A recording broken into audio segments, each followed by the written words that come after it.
So, day 17, day 7, and day 2, IPDET 2015. We're on our way. We're making good time. We have a wonderful and special guest speaker this noon, Dr. Indran Naidoo. Indran is currently the head of the largest evaluation program in the entire UN. If you think of all the 44 agencies in the UN, plus the special groups, the special organizations, and the rest, the UNDP, where Indran is situated, and the evaluation office there is the largest in the entire United Nations system. I have known Indran for now close to 20 years, and I admire him, and I have watched his career emerge in some wonderful and somewhat startling ways sometimes. One good thing I've got to say about Indran, though, is, and for this I really admire him, he did his PhD while he was working full-time. Okay, if you think it might not be possible, you look at Indran, and here's a man who is now Dr. Indran Naidoo, because he finished his PhD while he was working in the South African government. I would come to Indran's home on the weekend, and he always had to have 3 or 4 or 5 hours for his PhD. Just every day, this man worked and worked and worked, and he was quite successful in it, and it's finished, and he has been awarded his PhD. He worked very much in the evaluation community in South Africa. He was the head of the South African Monitoring and Evaluation Association for a while. He's been director of M&E for the National Department of Land Affairs in South Africa, and the Deputy Director General of Land Affairs as well. He's also been in the Public Service Commission, the PSC, in South Africa, and led that organization to a whole new plateau of high-quality evaluation work. It's truly also only Indran who can come up with a title like this for this noon: Professionalization for Utility with Credibility through Independence. I mean, this is a man who is thinking very different ways than some of the rest of our brains will work. And he can see how all of this stuff makes sense. Ladies and gentlemen, please, I ask all of you to join with me for a warm IPDET welcome of Dr. Indran Naidoo. All right. There you go. Good day to all of you. Thank you very much, Ray, for those kind words of introduction. It has been 2 decades, and I also want to thank you publicly for your mentorship during that period in all the different positions I've held. 20 years ago, there wasn't much of an appetite for evaluation, but we believed that the world was going to change, and I think investing in it in various ways has really made the difference. Also, congratulations to all of you for getting here. This is a great exposure and opportunity, and you will see the benefit when you get back to the workplace. So my talk today is going to share a few thoughts about the work that both the United Nations Evaluation Group does, which is our professional association, as well as the work of the Independent Evaluation Office, which I head, which has a broad purview, working in 170 countries around the world and evaluating the program. And in the last 3.5 years that I've been there, I've learned a lot, and I want to share some of these thoughts with you, largely around the topic of professionalization for utility with credibility through independence. And I really played around these concepts, noting that we talk about the triad, the holy triad of independence, credibility, and utility, which work together. Last year, I spent a lot of time talking about independence, and I thought I would change gear this year, given that it's the year of evaluation, and focus on what does it all mean? Because at the end of the day, if the work we do does not bring about a difference, we don't get the utility, then we have not brought about change in people's lives. So you are here today under the umbrella of trying to enhance your professionalization. And the training that you're getting is to build your capacity in that regard. And I will step back and talk about the capacity that we build at an organization at a government level. And of course, with credibility through independence, you cannot have credibility if it is not independent. And I'm sure you go through that argument and listen to the issues. So I'll talk around a few issues. Firstly, it is a historic year. It's the first time that you have United Nations, a standalone mandate resolution as being the year of evaluation. And this has been driven by the United Nations Evaluation Group, which is our professional association. It's also a profession coming of age. 2 decades ago, when you mentioned the word evaluator, people did not understand who you were. They may have said, are you an auditor? And there wasn't a defined profession. There wasn't a defined literature. It was coming of age. But this has posed a tremendous number and amount of opportunities and, of course, challenges, because in the work you talk truth to power, and that is the difficult part. And that's the difference between research and evaluation, because you want to bring about changes. A little about the revised United Nations Evaluation Group. We have a revamped, as I would call it, group. And what we try to do is to really get all our members, these are the evaluators that work in the 44 agencies around the globe, understand their work and to work within the norms and standards to improve their practice. And of course, about 3 years ago, I changed the model in my office, which previously outsourced evaluations to consultants. And I believe that the people I have and had and still have do have the competence to do the work. So I invested in training them, and they now do the evaluation. And there's no conflict of interest. There's no issue of independence and credibility. Independence is an issue of the quality of work you do and the processes, rather than whether you come from the inside or the outside. And of course, there are issues around that. So in a way, we implemented a professional model, and I'm happy to note that that model has now taken root in governments and in various agencies around the world. And it can only come about when there's an investment in your own individual capacity, and of course, taking it up to the other level to ensure that the organizational is the same level. Now, you would have seen this. This is the happy slide, where we have the evaluation torch. You may have heard about it last year. And this entire presentation is hyperlinked, so when you get it, you can press and it'll take you to the documents. But it was quite a challenge getting the member states to begin to use the word evaluation, to understand that it is not simply about conditionality or one group looking over the other. It's about improving your own performance for the public good. And hence, the mandate is couched in a language where it talks about national ownership and really using evaluation and review for improving the quality of lives of people in a way that also fits into the broader democratic era. In October, we're going to be holding the 4th National Evaluation Capacity Conference, and it's going to be in Bangkok. I'm very proud to announce that it's being done in partnership with IDEAS, and all of you are members of IDEAS. I was a former board member of IDEAS, and it's the first time that this conference has come together with a professional association in the world. So it is the largest event by government participation globally, where we would have about 70 to 80 governments, people like yourselves who are going to deliberate around something that is very, very practical, and that is, now that we've completed the MDGs, and you can read the evaluation on my website, what does it mean in terms of the Sustainable Development Goals? And what is the implication of this for you as evaluators? Because the SDGs means review and reflection and measurement. And there's a whole politic around it. There's a whole methodology around it. So we came up with this title, sitting with my colleague and thing. We said, here's the phrase: how do you blend evaluation principles with development practice to help change people's lives? So on one level, we looked at the principles, which is the UNEG, UNDP, and all the principles on evaluation. And then we looked at the voluntary organizations and governments, but to bring together, to blend principle and practice so that it really brings about a real change on the ground. It's quite fine to be celebrating year of evaluation, but if that is not going to translate to any real benefit to the millions and the impoverished and the dispossessed around the world, we have not made an impact.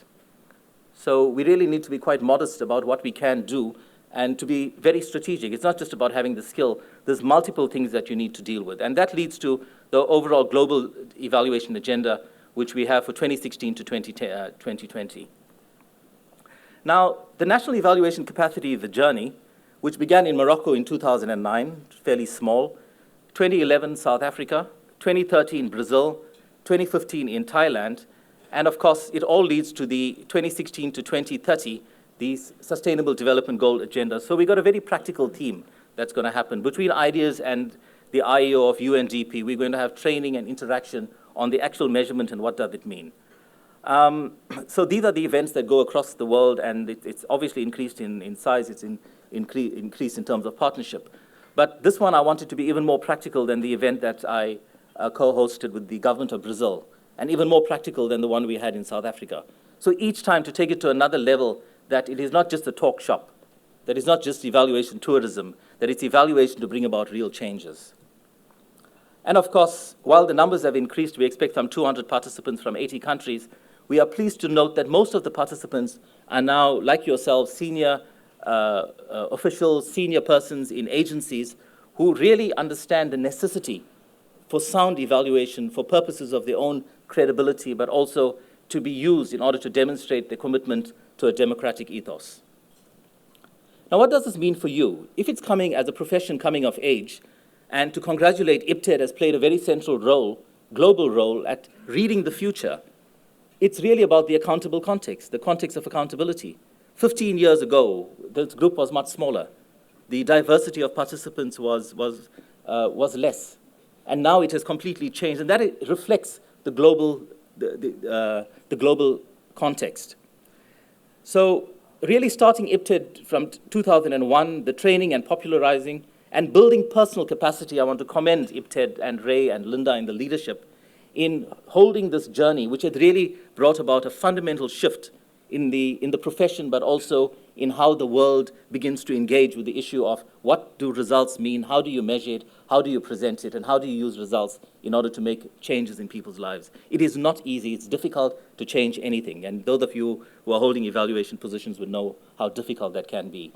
It's not just about talking truth to power, but you really are dealing with both formal and non-formal levels of authority and hegemony on what constitutes good and what constitutes not so good. And you need to be quite brave in order to challenge this, to shake an organization, to bring about changes, and that is never, never easy, whether you're from the inside or from the outside. Capacity building, I've spoken earlier about accreditation about 5 years ago in the celebration of IPDET. And what does it mean? And before you practice, you really should have a level of certification. It does concern me that you have many evaluators who just do not have the requisite skills, but that make profound statements and send out stuff that can have huge implications. You will not jump into an aeroplane without an unqualified pilot. So why would we have an unqualified evaluator? And that whole argument that you have experience, I really want to understand what that means. Experience is not just chronological. Experience is the diversity and the engagement that you've had on a subject, and whether you really are coming up to skill in that level. And membership of associations, participating in networks, and of course, you have the densification of networks. It's all over the world now.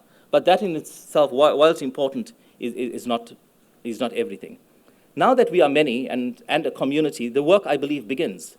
The appetite for evaluation and accountability also varies globally, and all have intersections with democracy and accountability are aligned. So in all countries, you do not have a democratic ethos. And within a country, you have variations, where depending on the power dynamics, everyone may not be receptive to knowing what the truth is. And that's the dynamic, and that's what makes evaluators so different and so special, and why they need to have both the personal and the integrity to do the work. Also, there's variation in evaluation policy. The resources vary. Competence, context affects organizational power relations. All agencies, even in the UNEG, do not have the same standard of policy.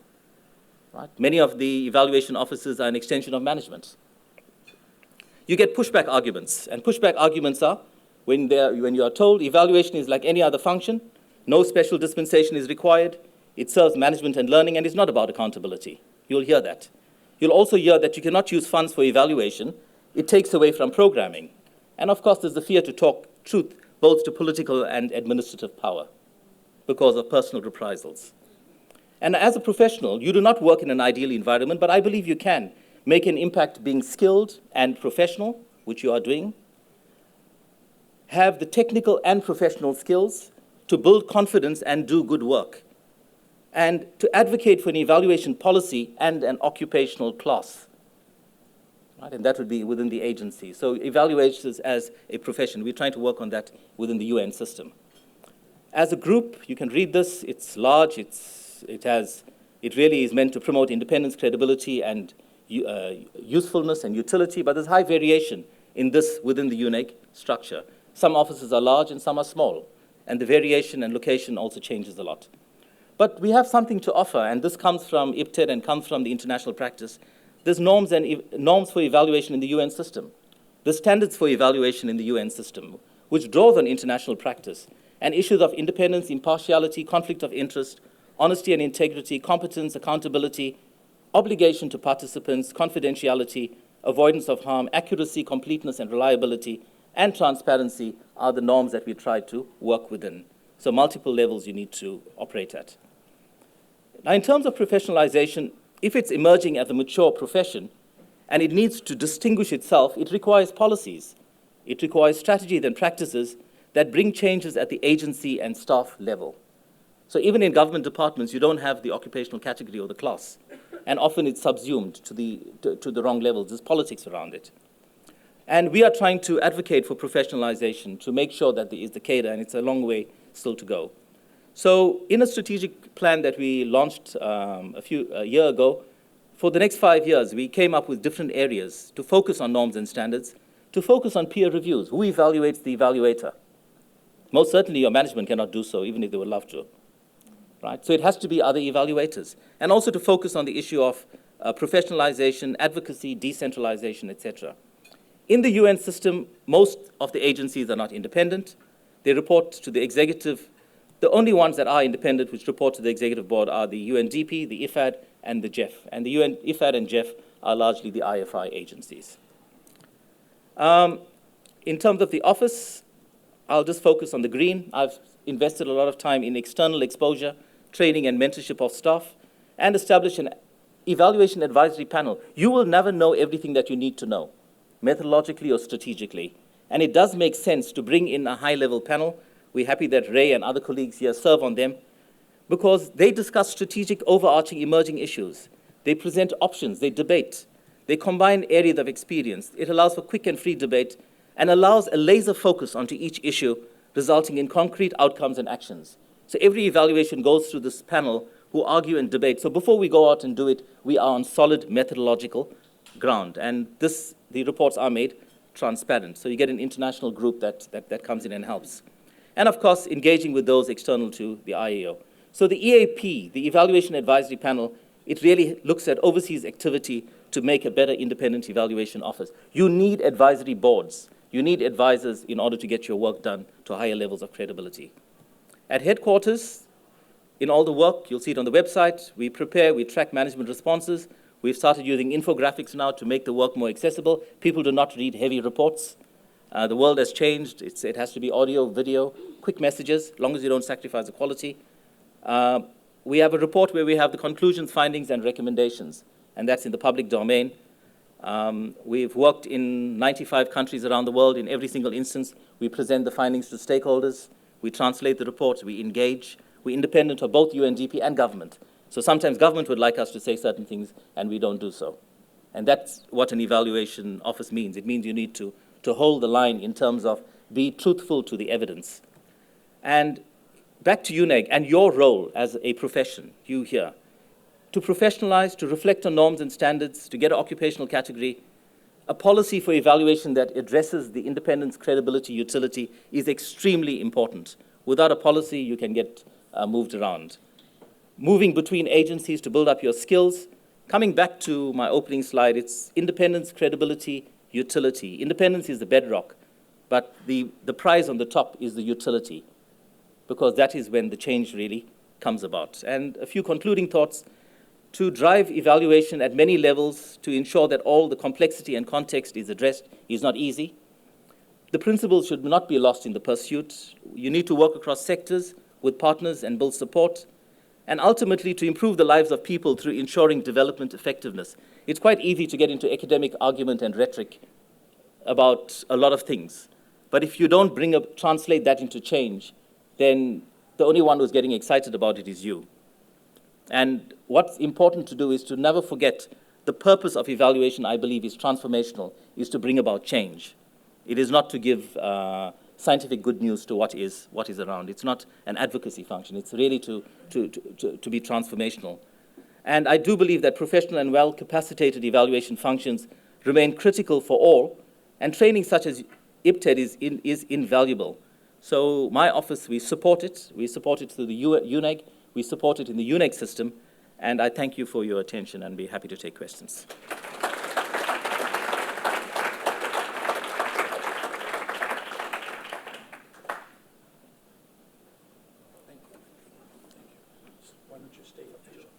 Indran has indicated he'll take questions. So if there's anyone, we've got microphones.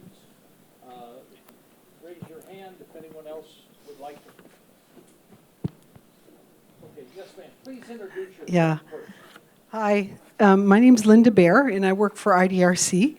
And thank you very much for your words. And I guess I'd just like to hear what you're thinking in terms of the Sustainable Development Goals and the emerging opportunities for evaluation. Some of the open data, some of the access to data where you see the best opportunities under the SDGs. Thanks.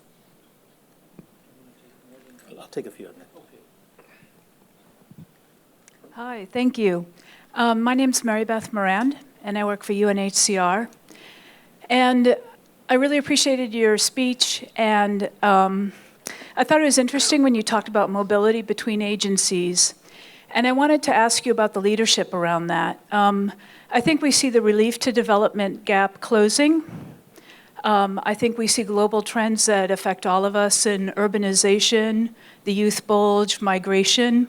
And I think we have a lot of expertise that could be circulating around agencies. And I wondered if you've ever considered facilitating that through secondments or any kind of a regularized program instead of just kind of, popping from one agency to the next. Another question? Yes, please. My name is Rima Al-Hassani, and I come from UNDP Syria. My question is related to the recent realignment of UNDP programs with the strategic plan, and what would that have as an impact on evaluations? Sure, thank you for those questions. The first one, Linda, relates to the SDGs. The MDGs has run now for a decade, and the evaluation that was just released a few weeks ago, which we did, pointed that largely UNDP had a positive role in terms of working with government to ensure that areas were given priority and they were measured, which did advance the development agenda. But there were other areas where it did not work so effectively, and that was at the sub-national and the sub-regional level. So in other words, at the big picture, it was fine. And we also pointed out that the paucity of data in governments makes it a problem sometimes to measure things that are credible and reliable. And that links to a further evaluation, the human development reports and those indices, where we pointed out again that if you're using data that is not totally credible and you're coming up with judgment and rank orders, it's a problem. Now, leaving those two parts and moving straight to the SDGs, I think it's going to lead to an explosion of growth in the evaluation, because all the agencies, the governments, etc., whereas the MDGs focused largely on the developed world, the SDGs focuses on everyone. They would have to engage in what it means, and it goes to the heart of what are the development questions, what are the indicators, how do you measure it, and what is credible data. So I think the event that's going to happen in October is going to bring up those questions and those discussions. Noting, of course, that the SDGs is a much more negotiated document, and negotiations are still on, to the point where it has many, many more indicators and goals, which means the complexity of measurement becomes much more. But most certainly, if you were to look at the point from the national, the regional, the sub-regional part, there's a lot of work that needs to be done. So I can really see that we are, as a profession, in the right place at the right time as this transition goes in on the 1st of January. And I would invite you to look at the various discussion groups, etc., on that. In fact, the whole conference that we are doing with ideas is on the SDGs, because it is absolutely the right thing to do. The second issue, was it Mary Beth, I think on mobility. My office at any one time has people from 3 or 4 different agencies, and they come in for a few years and they go out. I will look into it as a UNEG vice chair and to see whether we can regularize it more. I think the persons that have come into the office and my office have benefited tremendously from the cross-pollination in terms of the agencies. So when they go, we always are, a bit sad about it. But they take skills because the variability of the UN is unbelievable. And if you're unable to understand the complexity of this huge, world's largest organization, it makes it very difficult to conduct the work. Having said that, people say, well, you must have heard this, you can only evaluate if you fully understand the program. No, you don't need to fully understand it. I think fully understanding it sometimes can be a problem because you'll get so deep down that you begin to over-appreciate it and you can't evaluate it. You need to have a certain level of understanding, but your first identity is as an evaluator. And to hold into that, that's your first template. The second is the organization in which you work in. If it's the other way around, you already have an inherent bias because then you're going to validate what is there. So a part of being a professional and being independent, your first identity is being an evaluator. That's your first loyalty to your office. And thereafter, you evaluate whichever program is. I think it's a very fundamental point, and it makes a huge difference in how the work operates. The third question, thank you so much for that, UNDP Syria. The strategic plan. The current strategic plan is an outcome of the evaluation that the IEO did of the old strategic plan. So we pointed out to areas of strength and weakness, and on the basis of that and compliments to management, they took on board over 90% of our recommendations and came up with a new strat plan. My work plan now is based on the new strat plan. I will evaluate that and in 2 years' time, evaluate the extent to which the new strategic plan has met the objectives. And in terms of transparency, they've even pointed out which were the recommendations and what has been practically done. So it's an organization that has a very high uptake on recommendations, which is exactly what you want, which goes to a bigger debate is how many recommendations, what's the quality of it. That's another lecture altogether. But I think your utility is at the end, after all the debate and disagreement and argument, if you have solid recommendations and you have a solid management response, you have done your work. That's really what it is. Thanks, Ray. Anyone else want to, over here, please? Right here. Thank you very much for the presentation. I am Max Kojo. I'm working for the International Atomic Energy Agency. There is one aspect, the International Atomic Energy Agency is not well known for that. That is the Technical Cooperation Program. And in that program, we are really addressing development challenges, development issues that member states are facing. In that sense, we also have an independent evaluation office unit, OIOS. And I just want to know how far our director is participating in the UN development or UN evaluation group. It will be very important for us to work with those issues because the SDG, for instance, will already identify key goals to which our program are contributing to. Thank you very much. Before we go forward, this is just a small sidebar. We have a Nobel Peace Prize winner with us today, which is Max, because his agency and all the staff within that agency were given the Nobel Peace Prize. How long ago, Max? Some years back. That's okay. If you have the Nobel Peace Prize some years ago, you can still say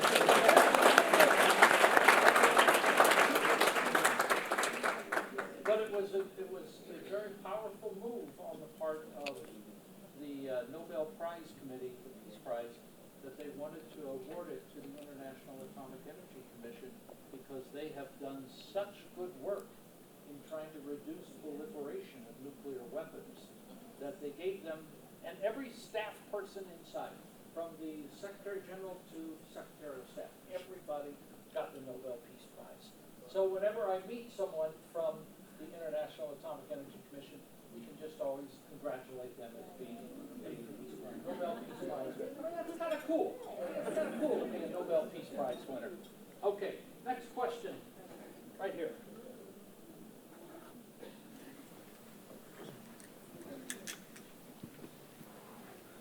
Good afternoon, Andrea Grosvenor from the Caribbean Disaster Emergency Management Agency. I just had a question on the move by UNDP in terms of no longer outsourcing evaluations, and to ask you to explore a little bit more about that move and the journey towards maintaining independence and credibility. And would you now say that those evaluations can now be seen as more internal as opposed to external? And how do you sort of balance that whole dynamic and the things that will, the questions that will be asked of you and it relates to that?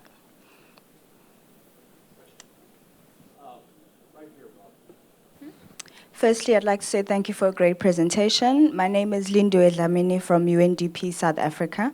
You had mentioned that you were upskilling your staff internally. Can you just touch on what kind of training or mentorships that the staff have taken? Thanks. Okay, let's just take those. Sure. Okay. Thanks for those 3 questions. The first one, the International Atomic Energy Agency. Yes, the evaluation officers or the head of the office is a member of UNEG. So UNEG has its United Nations Evaluation Group, is the group that comprises the heads of the agency. So they engage fully in the activities of that. They pay a membership fee, and you and personnel within the agency have the benefit of it. So when you go through the slides, you'll actually see the agency there and where you'll participate on that element. Thank you for that. And of course, the subject area, again, is critical. So when UNDP, for example, does an evaluation, it's not just looking at the import of UNDP. It's looking at the multiple agencies in a place that come together to bring about a development result, which leads to the bigger issue of attribution, contribution, and who should take the benefit and causality, etc. And that is that's what you're here for. Andrea, the second question in terms of IEO. This is a long discussion on independence, and I've just gone through it for a long period of time now with the policy review. To say that if it is independent and credible, it's done from the outside, and it's outsourced, and if it's done from the inside, it's not credible, it's not as simple as that. There is the issue of who pays the piper calls the tune. You can have someone brought in from the outside. That is an external person doing the work. Whether it is independent and credible is a separate issue. And I know that may not go down well in many circles.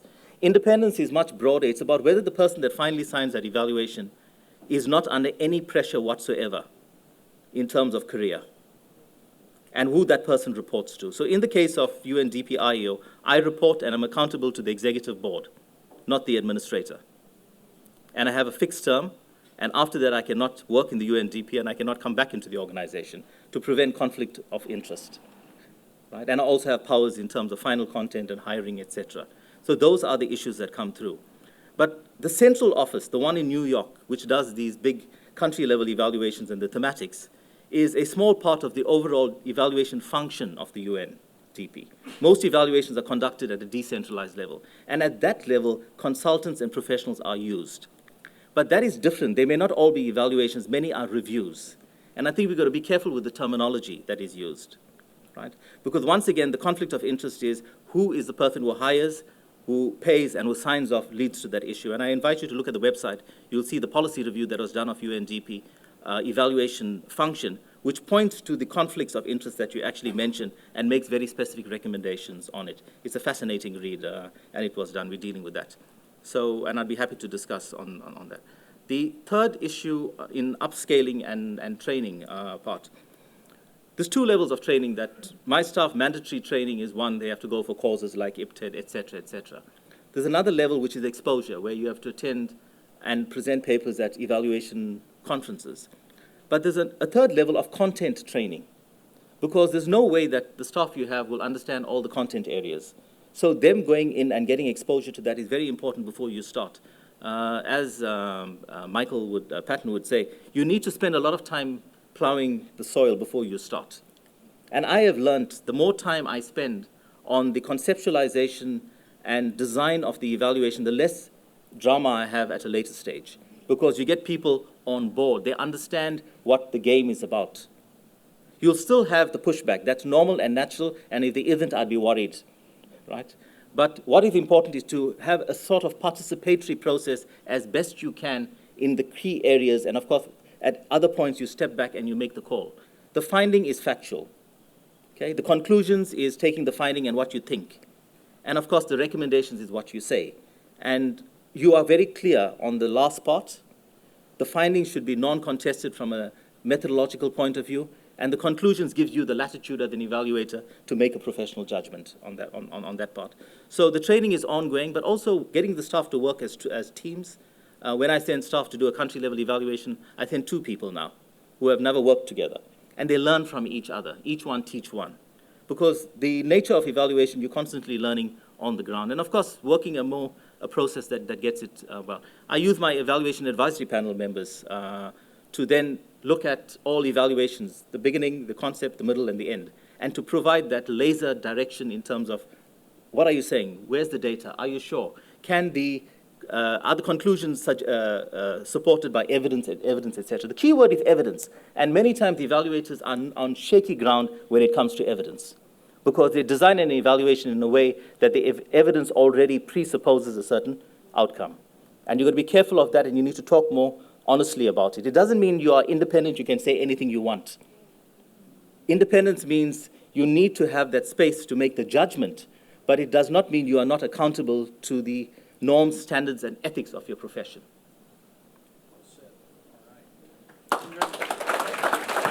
Thanks, Ed. Here, I got a small gift. Indran, My paperweight. it's your paperweight, exactly. Here's your paperweight. All right. Thank you. He's got a collection of them. Thank you so I have to say, this is really a kind gesture of Indran. He flies up from New York to here just for this talk. And he'll go back, and he's back in the jungle of all of that work rather soon. He actually is a very good guy, and he's in the midst of a lot of very tough research, or evaluation reports. And when he signs his name to it, that's when it leaves the evaluation office at the UNDP. There's no one else who can second guess him or challenge in a way that could force him to rewrite. This man, he's got broad shoulders, and he's doing the work. He's really he's a courageous guy, and I'm really proud that we could have him back here. Indran, we have a second small gift for you. I'm not exactly sure how to use it, but it's got something to do with your computer. Okay. So there it is. Okay. Thank you very much. All right. Thank you.